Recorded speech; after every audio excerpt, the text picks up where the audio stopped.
Well, hello and welcome to Potter Pundit. This is where we have fun talking about Harry Potter seriously. And we've got a couple of Potter Pundits here with us. We've got John Granger, author of several books on the Harry Potter series. He's been writing about it since 2003. His most recent is Harry Potter's Bookshelf. Hello, John.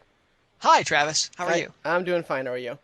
Very good. Very good. We also have James Thomas with us. James Thomas is a professor at Pepperdine. He has written Repotting Harry Potter, and he is here with us as well and ready to talk about Harry Potter and taking the book seriously. Hello, James. How are you, Travis? I'm doing great, and you? Fine. And I'm Travis Prinzi, author of Harry Potter and Imagination, The Way Between Two Worlds, and editor of Hogshead Conversations, which is an essay collection. Just came out about a week ago, actually. So here we are. We're ready to talk Harry Potter. And the first question that needs to be asked, and I'll point this one to John, is what is a Potter pundit? Wow. Well, it's alliteration, Travis. It's It's two something P's. like it's something like Peter Pettigrew or Peppermint Patty, or I guess with James here, Professor Thomas, we have to say profound Pepperdine professor or something. There you go. That, more seriously, a Potter pundit, to my imagination, is a serious reader. Is a Potter fan who's read the books more than twice. Let's say someone's gone 2 or 3 times through that 4,100 pages, and is curious about exploring some of the themes, some of the literary techniques, some of the things that Joanne Rowling has borrowed from previous writers.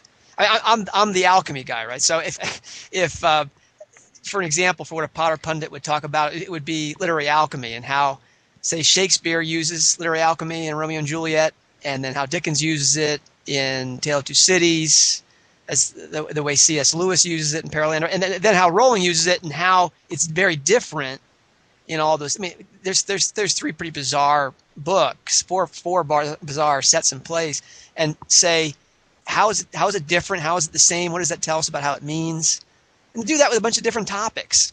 Trying to explore this thing at a little different level than, do we really like Michael Gammon's portrayal of Albus Dumbledore in the movie? No. Yeah. Yeah. Just for Yeah. clarification. That question. John is the alchemy guy, and I feel like I'm becoming the foreshadowing or the pun guy. In my going back through and in preparation for repotting Harry Potter, I really seem to concentrate on those. And I got an email from one reader who sort of dubbed me that. But yeah, John, I agree totally. A pundit, like a political pundit, one who ponders and pontificates maybe, but is preoccupied sort of on an ongoing basis with a serious return to the books. And I think even though most readers and most listeners will know this without my having to say it, but serious doesn't mean somber and boring. It just means you're understanding that this literature was seriously crafted, and many things were consciously and with premeditation encoded, and so it's given all these things for us to decode as we see fit over the years. Now we talk about this follow-up to James. We talk about all this decoding. We talk about John's talking about Dickens and Shakespeare and kind of an academic reading of these books. Is this really a conversation worth having, or is there a danger of analyzing all the fun out of the books?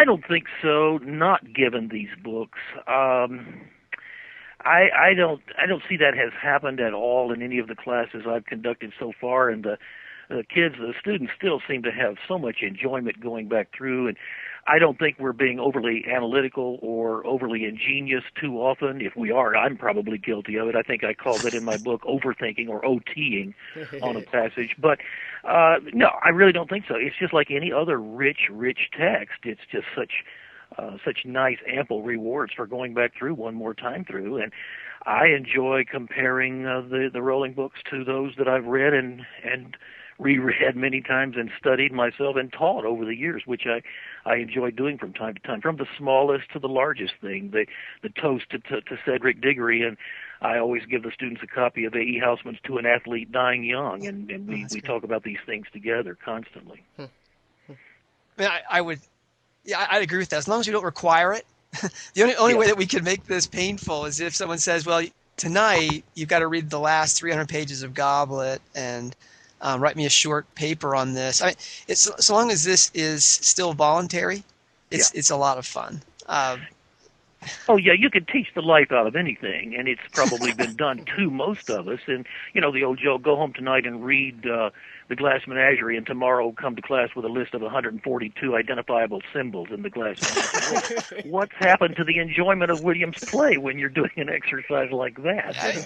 And seriously, you can, as Wordsworth puts it, you can murder to dissect. You can really tear something apart and break it down. But because we're talking about a comic set of novels, it gives itself to more of a good-humored, light approach.